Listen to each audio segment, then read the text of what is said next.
What is going on, my friends? Today is my rest day, so I don't have any training footage for you, but tomorrow we're going to be doing our first 500 plus bench of the training cycle, so that's kind of fun. I figured we would do questions number 49 today. Hopefully I'll be making a second video today as well, because I've been wanting to make a video discussing how we went about increasing Max's bench, as that's always been his most difficult lift to get up. And we've kind of built a strategy over the past 2 training cycles that has yielded some of his best and most consistent gains to date. So I kind of wanted to break that down. Before you guys get on me, yes, we are going to do the meet recap. Max is at work. He does have a job. I also have a job. We need to coordinate our schedules because I'm assuming you guys don't want to just hear me talk about it. Max is the one who lifted the weights. I'm pretty sure you guys want to hear from the man, the myth, the legend. So we're going to try to make sure we put aside the time to sit down and kind of talk through everything that happened. I'll try to shut up a little bit. I know every time we do a video together, I talk more than Max does. If you guys complain. Max isn't super comfortable in front of a camera yet, so I like to think I'm filling space, but I also do tend to babble. So we're going to do questions number 49 today. Historically, I tried to answer all of the questions on my YouTube. My channel has gotten big enough as of recent. That's not feasible, and I feel a little weird kind of hand-picking through. And I had an idea, and you guys can tell me if you think this is an abhorrent idea, if I'm a real sellout. I'm all ears.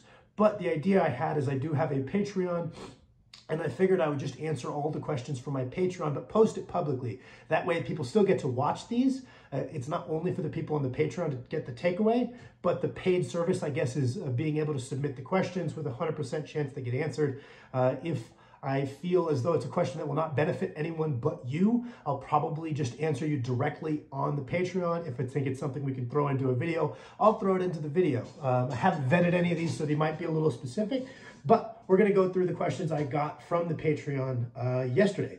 So the first one is, I'm currently going through the 10s, 8s, 5s, 3s, 1s method, which is just a general progression scheme that I have laid out in the past. And about to start the 5s portion next week. So kind of entering a traditional strength phase. Let's say this guy did 2 weeks of 10 reps, 2 weeks of 8 reps, kind of selecting what's the most 10s and 8s he can handle to accumulate volume. Without feeling like you're writing a program for me, what would your advice be on roughly how many sets of 5 and how many sets of 3 I should do, and would you recommend some back off sets? So that's a great question. You could either be hitting straight 5s. So you find, okay, on average, I need about 3-4 working sets of 5. I'd say that's a pretty common number to drive progression week to week. So I'm going to start out with maybe ramping sets, and each week I increase whatever that minimum is for my 3-4 sets of 5. That's perfectly valid. Or you could do a top 5 and then 3 back offs 5s at RPE 7, and then try to progress that top 5 across however many weeks you're doing your 5s. I would say, speaking really roughly on average, if you're squatting twice a week, I would look for maybe 4 to 5 squat sets per session, assuming you have supplemental leg volume involved. Deadlift, assuming you're deadlifting, let's say you're deadlifting once a week, I'll probably hit a top set and 4 back offs, depending on strength level. Just doing my best on these. Bench, I don't know, if you're pressing 2-3 days a week, I'd be looking for a top set and 4 to 5 back offs. Again, assuming there's some supplemental volume going on there. Those would be my general recommendations. If you need something more specific, please shoot me a message. Nobody uses the messaging thing on Patreon, or at least not with me. So please let me know. If it's something we could answer in the next questions ones, I'll do it that way. If not, I'll just shoot you a direct answer on there. The next one is, how many days per week will your deadlift program be? 2. Next one, does infrequent moderate alcohol consumption affect strength and muscle gain much? So it depends how we're defining infrequent and moderate. I happen to know some people who, when they say moderate, they don't mean moderate, and when they say infrequent, they mean weekly. So it really just depends on what you mean by that. If it's truly infrequent, then probably, and it's not affecting our nutrition approach across a large span of time. No, percentage-wise, it's not going to have a huge impact on your muscle gain. You probably are going to see, depending on what moderate is defined as, we're probably going to see our strength hampered for a day or two following that. maybe acknowledging that there might be an elevated risk, injury risk a day or two following, because lots of the symptoms of being hungover are actually chronic dehydration or acute dehydration, I'm sorry. So kind of knowing that coming in and programming around that. If it's truly infrequent, no, it shouldn't make a big difference either way. But I would also just kind of keep an eye on when it does happen, making sure we maybe make some small considerations to our training program. But no, if it's truly infrequent, it's truly moderate, no, I don't think it'll have a big effect at all. I think the real key there is the infrequent. The next one is, hey Sam, got some questions for the next Q&A. When approaching the end of a peaking block or the end of a training cycle, what are some strategies you use to shave off some fatigue? Okay, so that's a wonderful question. Let's say we ran through a big training cycle, we kind of enter those last 3 weeks, and what we're trying to do is we're trying to prepare ourselves to hit a single at the end, presumably. If you guys are familiar with my personal methods, I don't usually decay 100% of our fatigue for a training max, because as long as we're roughly the same level of fatigue we were at last time we tested, we can gauge whether we're progressing forward, which informs us whether our program is solid or not. So I do not want to come in with like crippling fatigue, but we're not trying to decay to 100. So what are little strategies I might use to decay some of that fatigue?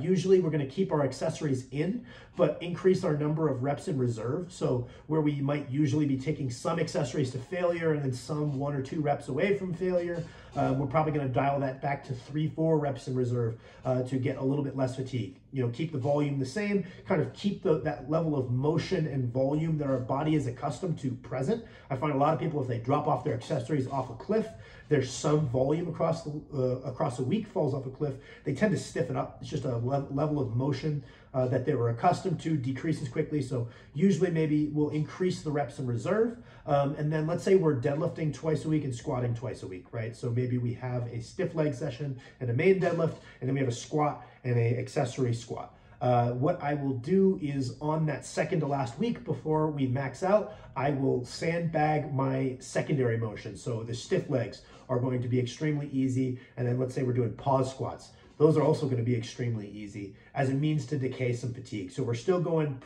hard on our main squat and our main deadlift, but we're going to it's almost as if we're dropping to a 1x frequency, but we're still kind of keeping that motor skill practice in there, not working hard on it though. Those would be kind of the two that come to mind that I utilize the most frequently. And then the other one that comes to mind is when you're working through that final peaking week where you're testing maxes, so your test week, the biggest thing is just be flexible, right? If you have a little bicep tendonitis from your low bar squat and just pushing your bench max back one day will make it suddenly go better, you better push it back one day. You know, don't try to force it on a day. There's no real reason to do that. Just be flexible with where you're resting and where you're pushing during that max day to that max week to maximize your results. The next one is, can you give some tips for choosing some numbers when testing a lift? So generally speaking, this is going to be very much informed by how your training went, but let's say you did get stronger. Let's say you came into your training cycle with a 225-pound bench. Usually what I would do is for a last warm-up, we're looking at 90% of what we're trying to hit. So I always tell people to chip the PR, secure the PR. If our PR is 225, even if you got way stronger this cycle, let's take 230 and make sure we secure a PR first before we jump up to what we think we actually have as an upper end max. Because the problem is if we jump straight from, let's say, 215 to 240, right? Let's say we had a really good training cycle, we're up 15 pounds, which is percentage-wise, that's actually pretty big. We're up 15 pounds, you think you're good for 240. If we jump straight to 240, miss, suddenly we're fatigued, and we drop back down to 230, we might also miss that. Whereas if we had secured that 230 first, we have succeeded this training cycle in improving upon our 1RM. We don't have this worst case outcome where we got way stronger and then failed to hit a PR somehow. So always secure the PR, +5 or +2.5 kg over whatever your prior best was if you're ready to beat that. And then maybe the last warm-up would be about 90% of that number. And then kind of build backwards from there. I like to warm up with roughly 10% jumps. If you're a little bit of a head case, they can be smaller. If you feel really confident and you're genuinely warmed up, they could be a little bit bigger. But if I was working up to 225, I'd probably take like 205 as my last warm up, 185, 165, maybe 135, 95. Kind of going backwards on my way up would be kind of how I would approach it. Tips for bracing on the squat. Bracing is a skill. It's a skill that you can practice outside of the squat. So looking for bracing tutorials on YouTube, hearing a bunch of different phrasings as to how people go about bracing, and then practicing that between your sets. So it's like if we only practice bracing for every squat we do, we're limited by the recovery of our lower back and our legs for how much we're practicing our bracing, which doesn't really make sense. So we can kind of run up the amount of actual practice we get for that fine motor skill by just saying, oh, okay, well, I'm almost supersetting my squats with bracing practice, and that's how I'm programming this to get better at it. But the biggest thing is to watch a lot of videos and hear a bunch of different phrasings. Tip for belt position on the squat, highly individual. There is no hard and fast rule. Some people like to wear it very low. Some people like to wear it very high. Lots of people like to wear it in the middle. All I can tell you is, let's say you've got some straight sets one day, trial and error a couple of different ones, find whichever one you feel best with, and then stick with it for a while. Don't be a total head case and change it all the time. The next question is, hey Sam, I was wondering if you could talk about the various weak points related to the squat. My sticking point is strength out of the hole, but I'm wondering whether I should try to add in more hamstring and glutes or quad work. So if we're talking muscularly, that's more likely to be quads than it is hamstrings and glutes. So that would be one perspective. If we're lots of people would push back on the idea of diagnosing weaknesses as muscle groups. Well, maybe we should be looking at it like, hey, our weakness is out of the hole. That is the weakness itself. We don't need to diagnose muscles necessarily. So instead of selecting bodybuilding work that build up perceived lagging target musculature like leg extensions, or hack squats or something. Instead, we might select variations of the squat that are going to greatly tax that bottommost position. I like paused high bar squats for this quite a bit. So I would recommend including paused high bar work in your program at some point. I think it's just a great variation, builds up a whole lot of potential weaknesses. I would probably ramp up your quad volume a little bit. Make sure you have quad motions that you're taking through a full range of motion. A leg extension is not a full range of motion. You probably need something like a hack squat, a belt squat, leg press that you're able to get a full range of motion out of. Lots of options, a deep split squat, some kind of heels elevated goblet squat, just something where we're taking the legs through a big range of motion for your bodybuilding work. And he says, I'm guessing I just need to gain weight and get stronger and just squat more, but I'm not quite sure when to drill down on specific weak points versus just having a general weakness problem. That's a great question. I mean, we should always be trying to get generally stronger, and that should always be one of our approaches to fixing an issue like this. But that being said, we can also try to get stronger on what we believe are well-selected accessories, like that high bar pause or that hack squat, for example. Those are going to drive general strength adaptations just as well as anything else might. So let's say we completely diagnose this wrong. Like you said, you might just need to do more squatting, do more leg work, gain weight, and get stronger. Well, the motions we just laid out would do that, even if they were a complete miss in terms of like being the perfect way to target a specific weakness. So you're still going to get stronger even if they're a miss. But best case scenario, we get generally stronger as we talked about, and they're well-selected accessories that bring up lagging points in our motor pattern or our development, and then we get to see even greater returns. So that would be my best shot at an answer. And then the last one is Big Nate. Big Nate is a very good, I think he's still 19. Nate, tell me if I'm wrong. Strongman, like the kid a lot. He wicked strong. Deadlifted, I think, 818, something like that, in straps and a suit though. I'm hating. He basically just wanted to know like what big compound motions would be my general accessories for a strongman. So like what motions do we keep present as general development tools alongside our specific event training? So pulls from the floor is an event, but I also very much view pulls from the floor as a development tool. So even if I'm prepping for a pull from an elevated height, I will include pulls from the floor regardless. Maybe we dial back the intensity to, allow you to apply more intensity to those elevated height pulls, but pulls from the floor very much in that category. I like to usually include some kind of stiff leg, some kind of RDL. Hamstring injuries are very frequent in strongman. I think because a lot of people don't train their hamstrings in a greater stretch position than they do for their pulls. Plus, it'll carry over to a good deal of events alongside your deadlift. Great for the stone, especially the pick portion. lots of things it'll help out with. So some kind of stiff leg deadlift I like to see in there. Let's see, as far as big compounds, I don't know if it's a big compound, but I would usually include some kind of row. If you don't have the lower back training economy, some kind of chest supported row. I would usually include some kind of horizontal press from a close grip. Big Z used to just do regular close grip benches.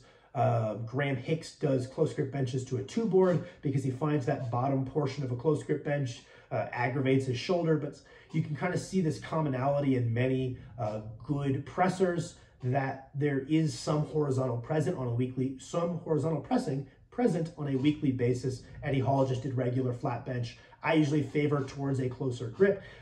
Whatever works for you and you're going to do consistently. I have one of my strongmen just do close grip Spoto presses, as those work very well for him. And then just stick with it and use that as your performance metric for your triceps. I think some people could use dips here. Lots of strongmen couldn't, just due to mobility. It's not likely that their triceps are going to be the limiting factor. So some kind of closer grip, some kind of more strict overhead motion. Again, this can come down to your preference, but using that as a performance metric alongside, let's say, a deadlift, a stiff leg deadlift, a back squat, a front squat. And then you were looking at like a close grip bench and some kind of vertical press. And these kind of give us our general physical characteristics. We should still be working our overhead with leg drive on a weekly basis because that is a fine motor skill. But in terms of general accessories, I like to see a consistent vertical press, some kind of close grip horizontal press, front squat, a back squat. Again, it could be on the SSB, it could be on a yoke, it could be, a yoke bar, whatever the hell. For the back squats, the front squats could be paused, not paused, and then a stiff leg and a deadlift. That's usually what I like to see as our baseline compounds. I hope you guys enjoy this video. Thank you for watching. I appreciate all of you. It makes me very happy that people want to hear my opinion on stuff. Thank you for watching.